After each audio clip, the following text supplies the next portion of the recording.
வணக்கம் உறவுகளே, இன்றைய காணொளியில் நாங்கள் சொசேஜஸ் கறி பார்க்க போகிறோம். எங்களோட சேனலுக்கு முதல் வந்திருக்கீங்கன்னா மறக்காமல் சப்ஸ்கிரைப் பண்ணிக்கொள்ளுங்கள். அப்படி அந்த பெல் ஐக்கானையும் கிளிக் பண்ணி ஆலில் போட்டுக்கொள்ளுங்கள். வாங்க வீடியோக்குள்ளே போகலாம். தக்காளி எடுத்திருக்கேன். நான் ஒரு 4 தக்காளி எடுத்திருக்கேன். இந்த மாதிரி கட் பண்ணி வச்சுருக்கேன். சின்னனா சதுரமாக கட் பண்ணி வச்சுருக்கேன். பார்த்தீங்கன்னா தெரியும். இதே மாதிரி கட் பண்ணிக்கொள்ளுங்கள்.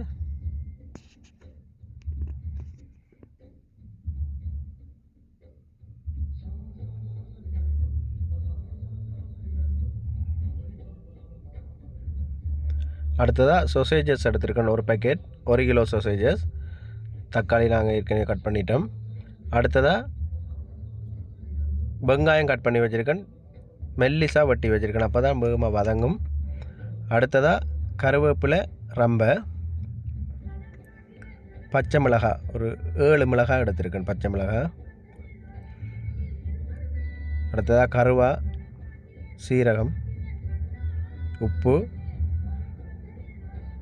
மசாலா தூள், தனித்தூள், மஞ்சள் தூள்.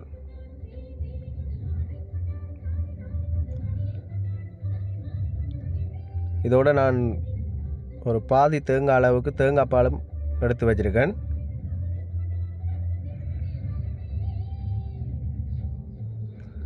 எல்லாம் ஒழுங்குபடுத்திட்டோம். பார்த்தீங்கன்னா தெரியும் இவ்வளோ மெல்லிசாக கட் பண்ணியிருக்கேன். தக்காளியும் இதே மாதிரி கட் பண்ணி கொள்ளுங்கள், அப்போ தான் வேகமாக வதங்கும்.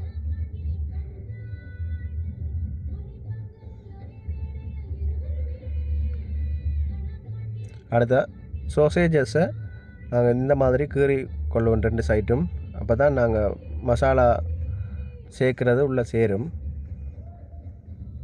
நாங்கள் இதை லைட்டாக ஃப்ரை பண்ணிட்டு தான் கறி வைக்க போகிறோம், அதனால் கீறி விடுறது நல்லது.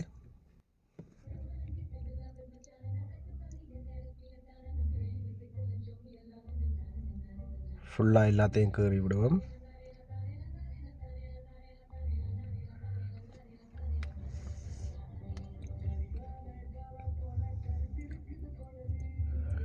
ஆழமாக வெட்டினீங்கன்னா 2 வெட்டுப்பட்டுரும். இதே மாதிரி வெட்டினீங்கன்னா 2 வெட்டுப்பட்டுரும்.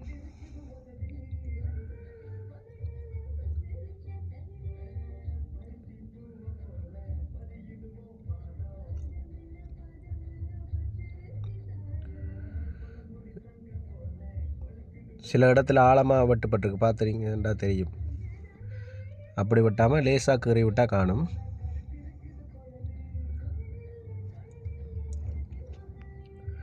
தட்டில் போட்டுக்கொள்ளும் கீறியாச்சு எல்லாம். இப்போ மசாலா போட்டு மேரினேட் பண்ணி ஃப்ரை பண்ண போகிறோம். மசாலாத்தூள், மிளகாத்தூள், மஞ்சள் தூள், இதுக்கு தேவையான அளவு உப்பு கொஞ்சம் சேர்த்துக்கொள்வோம். ஃபுல்லாக வடிவாக மிக்ஸ் பண்ணிவிட்டு எல்லாத்துலேயும் சேர்கிற மாதிரி மிக்ஸ் பண்ணணும். மிக்ஸ் பண்ணி ஒரு 10 நிமிஷம் வச்சா சரி.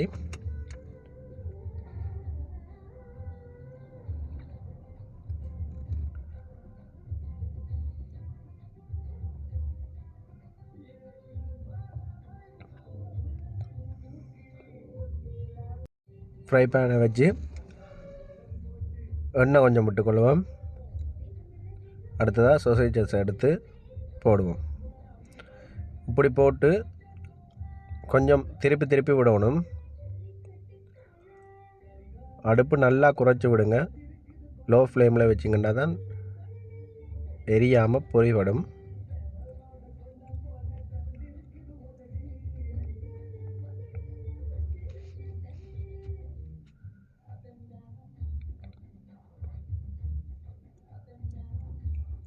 திருப்பி விடுங்க. பாருங்கள், ஓரளவு ஒரு சைட் நல்லா அவிஞ்சிட்டுது. நாங்கள் கறிக்க போட போகிறோம்ன்றதுக்காக ஃபுல்லாக ஃப்ரை ஆகணுமெண்டு இல்லை, ஓரளவு சுற்றி ஃப்ரை ஆனால் உடையாமல் ஓரளவுக்கு இருக்கும்.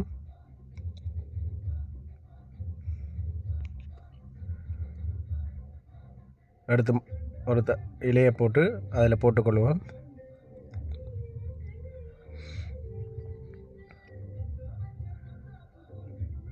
எல்லாத்தையும் ஃப்ரை பண்ணியாச்சு.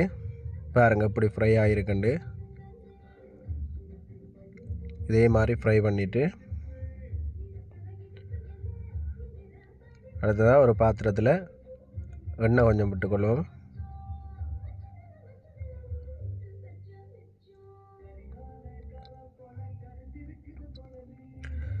நாங்கள் எடுத்து வச்சுருக்க பட்டை, சோம்பு, கடுகு எல்லாம் கலந்து வச்சுருந்தேனாங்க. அதை எடுத்து போட்டுட்டு அடுத்ததாக கருவேப்பிலை ரொம்ப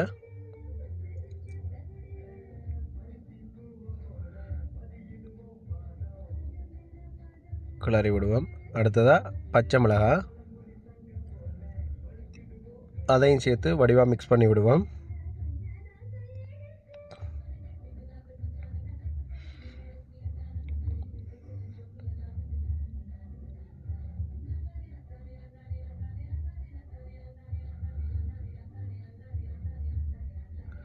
வெங்காயத்தையும் சேர்த்துக்கொள்வோம். நல்ல மெல்லிசாக வெட்டி வச்சுருக்கோம் வெங்காயம்.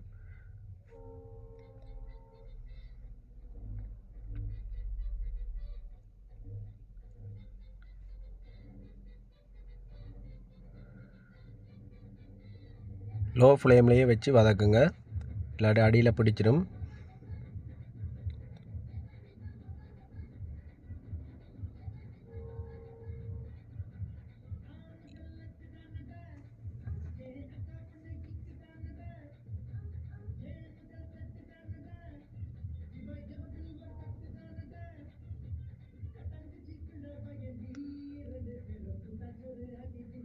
வதங்கிட்டது வெங்காயம்.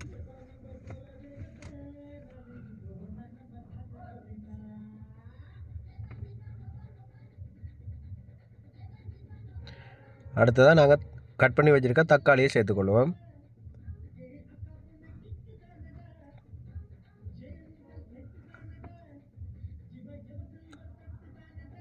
தக்காளிக்கு நிறைய நேரம் பிடிக்காது, வேகமாக வதங்கிடும். நாங்கள் அதுக்காக தான் நல்ல சின்ன சின்னனாக கட் பண்ணி வச்சுருக்கோம். இதோட கொஞ்சம் இஞ்சி உள்ளி பேஸ்ட் சேர்த்துக்கொள்வோம். ஆரம்பத்தில் இந்த இஞ்சி உள்ளி பேஸ்ட் வந்து நான் காட்டே இல்லை, இது கட்டாயம் போடணும்.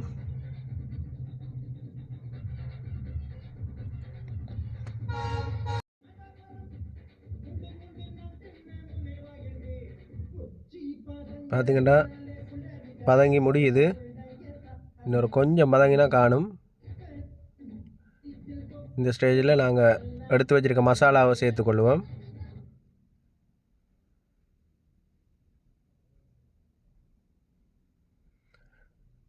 மசாலா லேசாக அடியில் பிடிக்க பார்க்கும். இதுக்கு இனி தண்ணி கொஞ்சம் சேர்க்கணும்.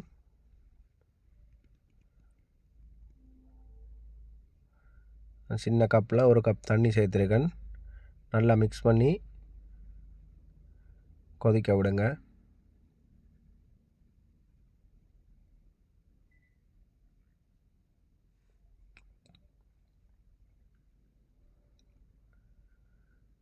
சைட்டெல்லாம் வடிவாக கிளறி விடணும், அடி பிடிச்சிடும்.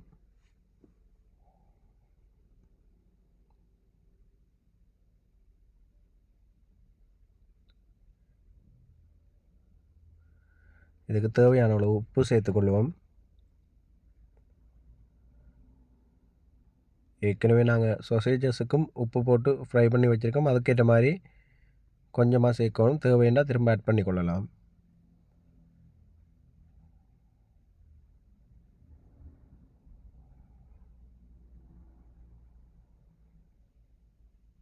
கொதிச்சு கொண்டிருக்கு. இதில் எடுத்து வச்சுருக்க தேங்காய் பாலையும் சேர்த்துக்கொள்வோம்.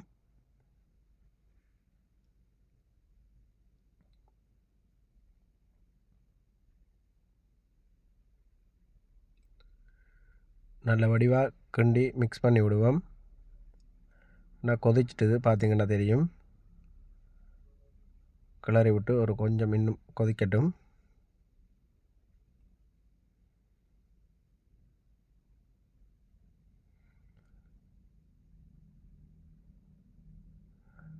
அடுத்ததாக நாங்கள் சொசேஜஸை சேர்க்கணும்.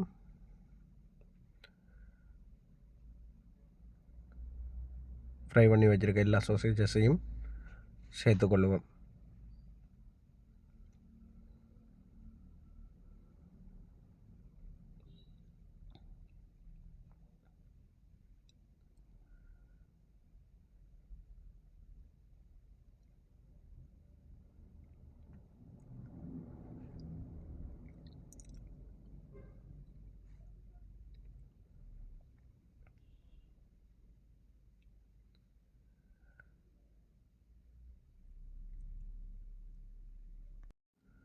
இப்படியே கொதிக்க விடுவோம். கொஞ்சம் சேர்ந்து இந்த மசாலாவும் இதில் சேரணும்.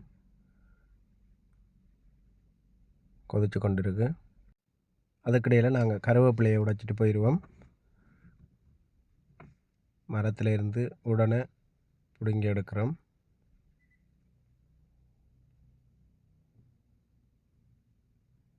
நல்லா ஃப்ரெஷ்ஷாக இருக்குது பாருங்கள். இந்த கருவேப்பிலையும் இதோடு சேர்த்துக்கொள்ளலாம்.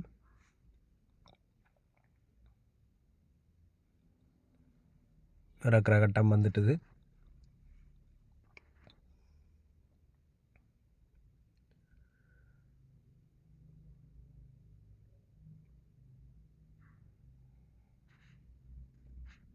அப்படியே கொஞ்சம் வத்த விட்டுட்டு இறக்கணும்னா சரி.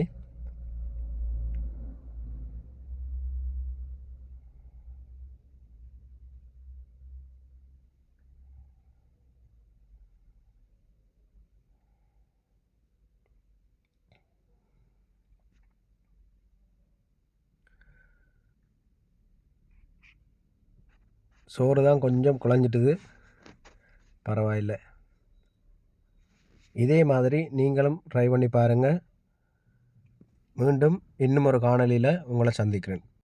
மறக்காமல் சப்ஸ்கிரைப் பண்ணுங்கள்.